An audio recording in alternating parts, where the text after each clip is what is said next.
Hello everyone, जय हिंद। आज की इस वीडियो में हम लोग बात करेंगे Bihar SSC practice set number 5 को। यह इडुटेरिया प्रकाशन का प्रैक्टिस सेट है, तो यह प्रैक्टिस सेट नंबर 5 है। तो चलिए इसमें सारे ही प्रश्न को हम लोग डिस्कस करेंगे। अगर आप लोग चैनल पे फर्स्ट टाइम आए हैं तो प्लीज़ चैनल को सब्सक्राइब कर दीजिए, जिससे कि आगे आने वाले वीडियो का नोटिफिकेशन मिल सके। इस पे ज्ञान बिंदु, इडुटेरिया प्लेटफॉर्म का वॉल्यूम 2 और भी सारे बुक का प्रैक्टिस सेट इस पे चलाए जा रहे हैं, तो आप लोग चैनल से जुड़ सकते हैं। अगर आपको इन सारे क्वेश्चनों का पीडीएफ चाहिए तो डिस्क्रिप्शन में आपको टेलीग्राम का लिंक मिल जाएगा, वहाँ पे आप लोग ज्वाइन हो जाइए, वहाँ पे पीडीएफ भी शेयर किए जाते हैं। तो चलिए आज का वीडियो हम लोग स्टार्ट करते हैं, आप लोग आखिरी तक जरूर बने रहिएगा। देखिए यह है प्रैक्टिस सेट नंबर 5। इसमें आंसर को पहले ही हाईलाइट कर दिया गया है, तो आप लोग अपना जांच सकते हैं बिना आंसर देखे हुए। बताइएगा लास्ट में कितना आपको सही हुआ है, और आगे से प्रैक्टिस सेट में ऐसा नहीं होगा। तो आज का फर्स्ट प्रश्न दिया हुआ है, इसके बारे में कुछ और भी ज़्यादा हम लोग एक्स्ट्रा जानेंगे। आज का फर्स्ट प्रश्न दिया हुआ है, इस संयुक्त राष्ट्र महासभा द्वारा विश्व सतत परिवहन दिवस किस तिथि को मनाने की घोषणा की है? तो यह 26 नवंबर को मनाने की घोषणा की है। बिल्कुल सही हो जाएंगे। नेक्स्ट दिया हुआ है, देखिए नेक्स्ट है कि ऑपरेशन उपलब्ध का संबंध किससे है? तो देखिए यह आरपीएफ से है, ऑपरेशन उपलब्ध का संबंध। नेक्स्ट प्रश्न देखते हैं क्या दिया हुआ है। नेक्स्ट प्रश्न है कि 53वां दादा साहब फाल्के पुरस्कार 2021 से किस अभिनेता या अभिनेत्री को सम्मानित किया गया है? देखिए यह वहीद रहमान को मिला है 53वां। अगर 53वां मिला है, वहीं अगर बात किया जाए अमिताभ बच्चन सर को, तो इनको कब मिला था? तो इनको मिला था 2018 में। अगर वहीं बात किया जाए रजनीकांत को, तो रजनीकांत को कब मिला था?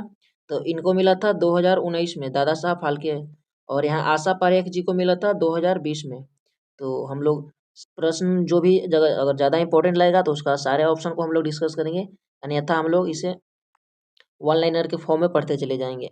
नेक्स्ट दिया हुआ है कि हाल ही में भारत के हरित क्रांति के जनक एम.एस. स्वामीनाथन का निधन हो गया है। उन्हें किस वर्ष विश्व खाद्य पुरस्कार से सम्मानित किया गया था? तो 1987 में सम्मानित किया गया था। ऑप्शन नंबर सी हो जाएंगे। जो एम.एस. स्वामीनाथन सर थे, तो यह किस लिए जाने जाते हैं? इनका संबंध हरित क्रांति से संबंधित है, तो आप लोग ध्यान रखिएगा। नेक्स्ट दिया हुआ है कि लॉजिस्टिक प्रदर्शन सूचकांक प्रतिवर्ष किसके द्वारा जारी किया जाता है? तो यह विश्व बैंक के द्वारा जारी किया जाता है। अगर बात किया जाए लॉजिस्टिक प्रदर्शन सूचकांक में फर्स्ट स्थान पर कौन है? तो फर्स्ट स्थान पर सिंगापुर हो जाएंगे। वहीं अपना इंडिया की बात किया जाए तो 36वें स्थान पे है इंडिया, तो आप लोग ध्यान रखिएगा। ऑप्शन नंबर सी हो जाएंगे। नेक्स्ट दिया हुआ है कि किस राष्ट्रीय उद्यान में हाल ही में गज उत्सव 2023 का आयोजन किया गया है? तो यह काजीरंगा राष्ट्रीय उद्यान में। ऑप्शन नंबर बी हो जाएंगे। काजीरंगा राष्ट्रीय उद्यान कहाँ है? तो यह उत्तराखंड में हो जाएंगे। कहाँ हो जाएंगे? उत्तराखंड में। नेक्स्ट प्रश्न दिया हुआ है कि 2023 में कितने व्यक्तियों को पद्म विभूषण पुरस्कार से सम्मानित किया गया है? तो पद्म विभूषण की बात किया जाए तो इसमें 6 व्यक्ति को दिए गए थे। ऑप्शन नंबर सी हो जाएंगे। नेक्स्ट प्रश्न है कि 15वां ब्रिक्स शिखर सम्मेलन 2023 का आयोजन कहाँ किया गया है? तो 15वां किया गया था दक्षिण अफ्रीका में। देखिए जब 2024 में ब्रिक्स का जब सम्मेलन होगा, बैठक होगा, तो इसमें टोटल पहले से तो इसमें 5 देश थे, अब इसमें 5 देश और ऐड हो गए हैं, तो इसमें अब 10 देश हो गए हैं, तो आप लोग जरूर ध्यान रखिएगा। नेक्स्ट प्रश्न दिया हुआ है क्या है? नेक्स्ट प्रश्न है कि संतोष ट्रॉफी 2023 के उप विजेता, देखिए यहाँ पे विजेता नहीं पूछ रहा है, उप विजेता पूछ रहा है, तो उप विजेता कौन हो जाएंगे? तो मेघालय हो जाएंगे। ऑप्शन नंबर बी हो जाएंगे। और विजेता कर्नाटक हो जाएंगे। नेक्स्ट प्रश्न है कि किस आईआईटी द्वारा अप्रहरी मोबाइल ऐप को लॉन्च किया गया है? तो अप्रहरी मोबाइल ऐप की बात किया जाए तो आईआईटी दिल्ली द्वारा लॉन्च किया गया। ऑप्शन नंबर ए हो जाएंगे। नेक्स्ट है कि द इंडियन मेट्रोपोलिस पुस्तक के लेखक कौन है? तो इंडियन मेट्रोपोलिस को फिरोज गांधी हो जाएंगे। ऑप्शन नंबर भी बिल्कुल सही हो जाएंगे। नेक्स्ट प्रश्न दिया हुआ है, नेक्स्ट प्रश्न क्या है कि कोली लोक नृत्य का संबंध किस राज्य से है? तो कोली लोक नृत्य का संबंध की बात किया जाती है हो जाएंगे महाराष्ट्र से। चलिए कुछ और नृत्य के बारे में हम लोग डिस्कस कर लेते हैं। तो गुजरात से हम लोग गरबा नृत्य गुजरात से, और डांडिया, तो ये दोनों नृत्य डांडिया हो जाएंगे, तो यह गुजरात से संबंधित है। अगर वहीं बात किया जाए, देखिए यहाँ पे पश्चिम बंगाल से अगर कोई नृत्य देता तो पश्चिम बंगाल से क्या हो जाता, तो ढाली नृत्य हो जाता। वहीं राजस्थान से पनिहारी, असम से कलाई बेली नृत्य को अगर डिस्कस करेंगे तो कलबेलिया नृत्य असम से संबंधित हो जाएंगे।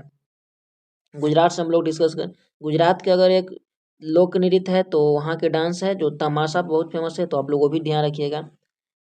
नेक्स्ट दिया हुआ है कि अंतर्राष्ट्रीय श्रम संगठन का मुख्यालय कहाँ है। तो अंतर्राष्ट्रीय श्रम संगठन की बात किया जाए तो इसका मुख्यालय हो जाएंगे जनेवा, ऑप्शन नंबर ए हो जाएंगे। अगर वहीं पूछ दिया जाए कि खाद्य संगठन, अंतर्राष्ट्रीय खाद्य कृषि एवं खाद्य, तो उसका हो जाएगा रोम। यहाँ पे कृषि अगर खाद्य पूछेगा तो यह रोम हो जाएगा। नेक्स्ट दिया हुआ है कि कैगा परमाणु विद्युत गृह की स्थापना कब की गई थी। तो इसे 2000 ईस्वी में किया गया था, ऑप्शन नंबर सी बिल्कुल सही हो जाएंगे। नेक्स्ट है कि चेकमेट या विसाव तथा गैम्बिट शब्द का संबंध किस खेल से है। तो चेकमेट, विसाव और गैम्बिट यह शतरंज से संबंधित हैं। प्रथम शतरंज का अगर बात किया जाए कि तो इसका बिल्कुल सही हो जाएंगे, ऑप्शन नंबर बी। अगर कुछ खेल के बारे में डिस्कस कर लिया जाए तो देखिए, अगर क्रिकेट से बात किया जाए तो गली, स्वीपर, और भी इसमें नो बॉल, थ्रो, वाइड, इन सारे क्रिकेट से संबंधित हैं। नेक्स्ट दिया हुआ है कि भारत में निम्न में से कौन सा राजकोषीय नीति निर्धारित करता है। तो निम्न है, तो निम्न में से राजकोषीय नीति वित्त मंत्रालय निर्धारित करता है, ऑप्शन नंबर सी हो जाएंगे। नेक्स्ट है कि बजट एक लेख पत्र है, तो यह सरकार की राजकोषीय नीति का, ऑप्शन सी हो जाएंगे। चलिए हम लोग इसे फास्ट रिवीजन के तौर पर देख लेंगे। नेक्स्ट दिया हुआ है कि सूची 1 को सूची 2 से मिलान करने के लिए, तो ओपन जनरल लाइसेंस, तो देखिए यहाँ पे दिया हुआ है, तो 1 का 2 हो जाएंगे, विदेश व्यापार से संबंधित है। नेक्स्ट है कि ट्राइसेम है, तो ट्राइसेम हो जाएंगे रोजगार से संबंधित। थोक मूल्य सूचकांक, यह संबंधित हो जाएंगे मुद्रास्फीति से। और है कि नकदी रिजर्व अनुपात ऋण नियंत्रक से, ऑप्शन ए हो जाएंगे। नेक्स्ट दिया हुआ है कि भारत में पहली पंचवर्षीय योजना का आधार था, इसका आधार की बात किया जाए तो हेरोल्ड डोमर मॉडल पे हो जाएंगे। यह 1951 से 1956 तक, इसमें मुख्य उद्देश्य था कि कृषि पे जोर दिया गया था, तो ऑप्शन नंबर ए हो जाएंगे। नेक्स्ट है कि निम्नलिखित में से घटना को ध्यान दें और इन्हें काल अनुक्रम में व्यवस्थित करें।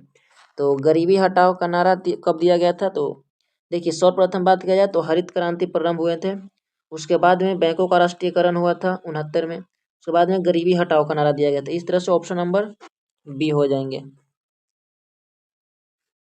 नेक्स्ट है कि निम्नलिखित में से किसका पारिस्थितिकी संतुलन से संबंध नहीं है। तो औद्योगिक प्रबंधन से संबंध नहीं है, बाकी वन रोपण से है, वन्यजीव सुरक्षा और जल प्रबंधन, इन सब से है, तो ऑप्शन सी हो जाएंगे। नेक्स्ट है कि अगर उनमें विद्रोहियों में से एक भी योग्य नेता निकला होता तो हम सदा के लिए हार जाते। 1857 के विद्रोह के संबंध में उपयुक्त टिप्पणी किसने की थी। यह जॉन लॉरेंस ने किया था, ऑप्शन नंबर बी हो जाएंगे। नेक्स्ट है कि भारत में न्यायिक सेवा का जनक किसे कहा जाता है। तो न्यायिक सेवा की बात किया जाए तो वारेन हेस्टिंग्स को कहा जाता है, ऑप्शन नंबर ए हो जाएंगे।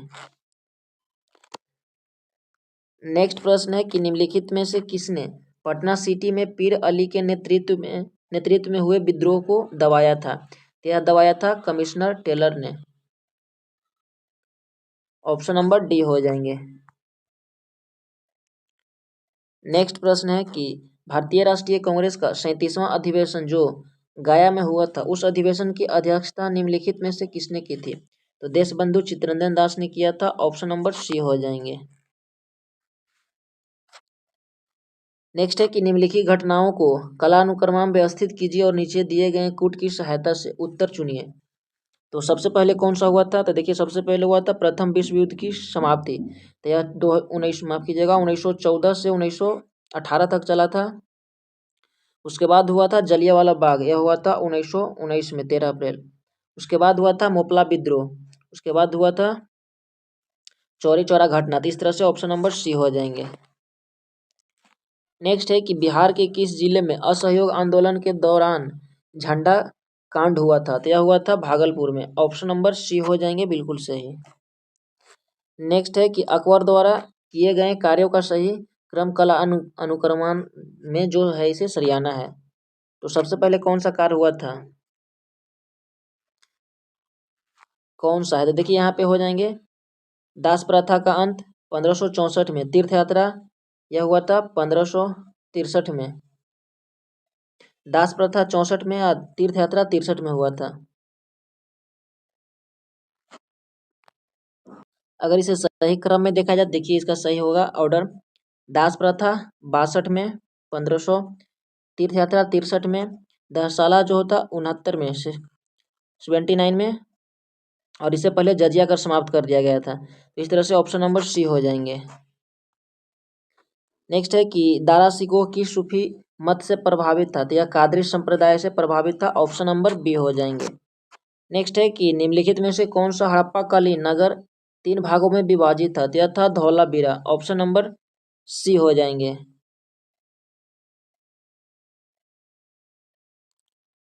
नेक्स्ट दिया हुआ है कि किस बौद्ध संगीति में अनुशासन को लेकर मतभेद के कारण बौद्ध संघ जो स्थविर एवं महासंघ संगम में विभाजित हो गया था? तो वह द्वितीय बौद्ध संगीति में अस्थावीर एवं महासंगम में विभाजित हो गया, 2 भागों में विभाजित हो गया था। नेक्स्ट है कि मौर्य काल में संस्था एवं संचार का संबंध निम्नलिखित में से किससे था? तो यह गुप्तचर व्यवस्था से था। ऑप्शन नंबर सी हो जाएंगे। नेक्स्ट है कि मेघास्थनीज द्वारा भारतीय समाज को 7 वर्गों में बांटा गया। निम्नलिखित में से कौन सा 7 वर्गों में से सम्मिलित नहीं था? तो क्षत्रिय सम्मिलित नहीं था, किसान, सैनिक, कारीगर या शिल्पी ऐसा संबंधित था, लेकिन ऑप्शन नंबर सी नहीं संबंधित था। नेक्स्ट है कि निम्नलिखित में से कौन सा द्वीप भारत और श्रीलंका के मध्य है? तो यह रामेश्वरम हो जाएंगे। ऑप्शन नंबर सी हो जाएंगे। नेक्स्ट है कि भारत का कौन सा पतन लौह अयस्क निर्यात करने वाला सर्वमुख पतन है? तो यह हो जाएंगे मार्मागाओ, यानी ऑप्शन नंबर सी ए हो जाएंगे बिल्कुल सही। नेक्स्ट है कि हिंद महासागर में सबसे बड़ा द्वीप है? तो यह मेडागास्कर द्वीप हो जाएंगे। ऑप्शन नंबर सी हो जाएंगे बिल्कुल सही। नेक्स्ट है कि गंगा का डेल्टा निम्न में से किस प्रकार का डेल्टा का उदाहरण है? तो यह हो जाएंगे चापाकार डेल्टा। ऑप्शन नंबर सी बिल्कुल सही हो जाएंगे। नेक्स्ट है कि आल्प्स पर्वत के उत्तरी ढाल के सहारे स्विट्जरलैंड में बहने वाली स्थानीय पवन है? तो यह फन हो जाएंगे। ऑप्शन नंबर बी हो जाएंगे। नेक्स्ट दिया हुआ है कि भूकंप का सर्वाधिक प्रभाव कहाँ पे होता है? तो भूकंप की अगर सर्वाधिक प्रभाव की बात किया जाए तो अधिक केंद्र पे होते हैं। ऑप्शन नंबर ए बिल्कुल सही हो जाएंगे। नेक्स्ट है कि निहारिका क्या है? तो यह एक तप्त गैस का बादल है। ऑप्शन नंबर ए बिल्कुल सही हो जाएंगे। नेक्स्ट प्रश्न है कि इसे देखिए वन्यजीव अभयारण्य और राज्य, तो कौन सा वन्यजीव अभयारण्य किस राज्य में है, इसे मिलान करना है। यहाँ पे हो जाएगा नामदफा, तो यह अरुणाचल प्रदेश में हो जाएंगे। पेरियार तो यह केरल में हो जाएंगे। वहीं बात किया जाए बंदीपुर, तो बांदीपुर कर्नाटक में हो जाएंगे। और लामजाओ तो यह हो जाएंगे मणिपुर। तो इस तरह से ऑप्शन नंबर ए बिल्कुल सही हो जाएंगे। नेक्स्ट दिया हुआ है कि निम्नलिखित में से कौन सी महत्वपूर्ण विशेषता संघीय सरकार की है? तो चलिए देखते हैं। यहाँ पे संविधान की सर्वोच्चता तो ये भी है, 2 या 2 से अधिक स्तरों वाली सरकार ये भी है, स्वतंत्र न्यायपालिका तो ये भी है, यानी ऑप्शन नंबर सी हो जाएंगे। नेक्स्ट है कि प्राण एवं दैहिक स्वतंत्रता के अधिकार का वर्णन संविधान के किस अनुच्छेद में है? तो प्राण एवं दैहिक की अगर बात किया जाए तो इसका वर्णन है अनुच्छेद 21 में। ऑप्शन नंबर सी हो जाएंगे। नेक्स्ट है कि किसी राज्य के लोक सेवा आयोग के कार्यों को निम्नलिखित में से किस एक के अनुमोदन से संघ लोक सेवा आयोग को सौंपा जा सकता है? तो यह भारत के राष्ट्रपति के अनुमोदन से। ऑप्शन नंबर डी हो जाएंगे। नेक्स्ट है कि निम्नलिखित में से नीति निर्देशक तत्वों के बारे में क्या असत्य है? तो असत्य की बात किया जाए, देखिए इसका मूल उद्देश्य राजनीतिक या लोकतंत्र की स्थापना करना, तो यह नहीं है। तो ऑप्शन नंबर डी हो जाएंगे। नेक्स्ट है कि वर्तमान में राज्यसभा के कितने सदस्य केंद्र शासित प्रदेश में चुनकर आते हैं? तो यह 8 आते हैं। ऑप्शन नंबर बी हो जाएंगे। नेक्स्ट है कि बिहार में लोकसभा के लिए आवंटित सीटों में से कितना अनुसूचित जातियों के लिए आरक्षित है? तो यह 6 सीट हैं अनुसूचित जातियों के लिए। नेक्स्ट है कि भारत के राष्ट्रपति पर महाभियोग चलाने के लिए कम से कम कितने दिन पूर्व सूचना आवश्यक है? तो 14 दिन पूर्व सूचना आवश्यक देना है, जरूरी होता है। नेक्स्ट है कि भारतीय निर्वाचन आयोग को सर्वप्रथम किस वर्ष बहुसदस्यीय निकाय बनाया गया? तो यह 1989 में। ऑप्शन नंबर ए हो जाएंगे बिल्कुल सही। नेक्स्ट है कि जनसंख्या नियंत्रक एवं परिवार नियोजन संबंधित है, तो यह समवर्ती सूची से संबंधित है। समवर्ती सूची में इस पे संघ और राज्य दोनों सरकार बनाते हैं कानून, और सर्वोच्च कानून इसमें मान्य होता है संघ वाले का। ऑप्शन नंबर सी हो जाएंगे। नेक्स्ट है कि वाहनों में लगे रियर व्यू मिरर द्वारा उत्पन्न आवर्धन होता है, तो 1 से कम होता है। ऑप्शन ए बिल्कुल सही हो जाएंगे। नेक्स्ट है कि जब हम अपने बिजली बिल का भुगतान करते हैं तो हम किसके लिए भुगतान कर रहे हैं? तो उपयोग किए हुए ऊर्जा एनर्जी के लिए। ऑप्शन नंबर डी हो जाएंगे। नेक्स्ट है कि एक परिपथ में प्रभावी यानी इफेक्टिव प्रतिरोध को बढ़ाने के लिए प्रतिरोधों को जोड़ा जाता है, इसे श्रृंखला यानी सीरीज में जोड़ा जाता है। ऑप्शन ए बिल्कुल सही हो जाएंगे। नेक्स्ट प्रश्न है कि एक लड़की झूले पर बैठी स्थिति में झूला झूल रही है, उस लड़की के खड़े हो जाने पर दोलन का आवर्तकाल कितना होगा? तो दोलन की अगर आवर्तकाल की बात किया जाए तो कम हो जाएंगे। ऑप्शन नंबर ए हो जाएंगे।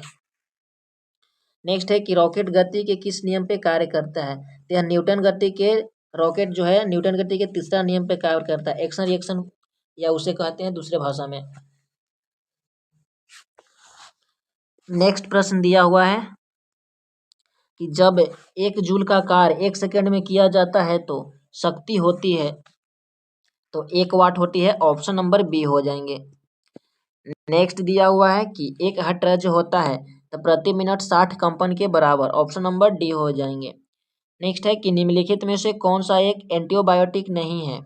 तो इनमें से कोई नहीं, ये सारे एंटीबायोटिक हैं, तो इनमें से कोई नहीं। ऑप्शन डी हो जाएंगे। नेक्स्ट है कि मायोग्लोबिन में कौन सी धातु होती है? तो मायो अगर ग्लोबिन की बात किया जाए तो इसमें लोहा धातु उपस्थित होते हैं। ऑप्शन डी बिल्कुल सही हो जाएंगे।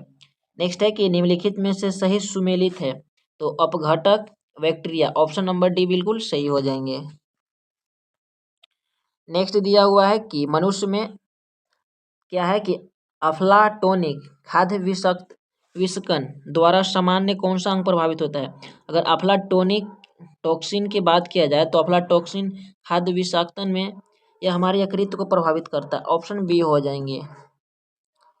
नेक्स्ट है कि शुष्क स्थलों यानी मरुस्थल बर्फीले में उगने वाले पौधों को क्या कहते हैं? तो इसे हम लोग किस नाम से जानते हैं? इसे हम लोग जीरोफाइटा कहते हैं। ऑप्शन नंबर ए हो जाएंगे।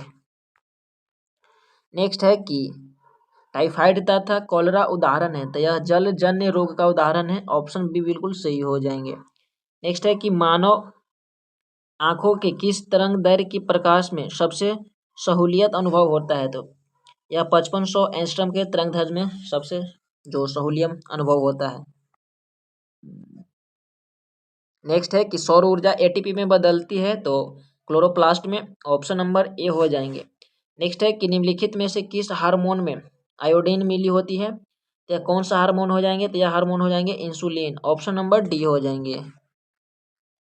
नेक्स्ट है कि पौधों में पानी पहुंचाया जाता है, यह जाइलम की मदद से पहुंचाया जाता है। ऑप्शन नंबर ए बिल्कुल सही हो जाएंगे। नेक्स्ट है कि निम्न में से सबसे मीठी चीनी कौन सा है?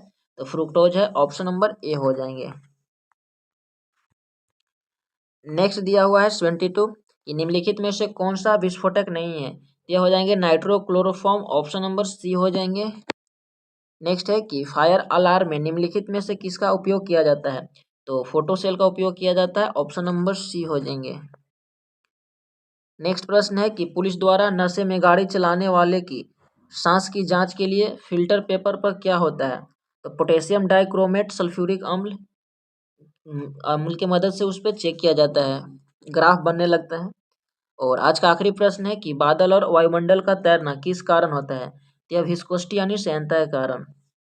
आई होप आपको इन सारे प्रश्न यानी 75 प्रश्न जो कि यह सेट नंबर 5 थे बिहार एसएससी एडुटेरिया प्रकाशन, आपको समझ में आए होंगे। क्वेश्चन का आंसर जो था पहले से हाईलाइट था, तो आप लोग इसे वन लाइनर के फॉर्म में एक बार रिवीजन के तौर पे देख लीजिएगा। तो मिलते हैं फिर नेक्स्ट वीडियो में। अगर आपको वीडियो अच्छे लगे हैं तो लाइक कीजिएगा, अपना फीडबैक जरूर कमेंट बॉक्स में दीजिएगा और चैनल को सब्सक्राइब कर लीजिएगा, क्योंकि अभी इस पे 2 से 3 प्रकाशन की प्रैक्टिस सेट चलाए जा रहे हैं। हो सकता है कि नेक्स्ट वाले वीडियो में किसी अन्य प्रकाशन का प्रैक्टिस सेट इस पे अपलोड किया जाए। तो मिलते हैं नेक्स्ट वीडियो में। आपको वीडियो देखने के लिए बहुत बहुत धन्यवाद। Thank you so much. जय हिंद।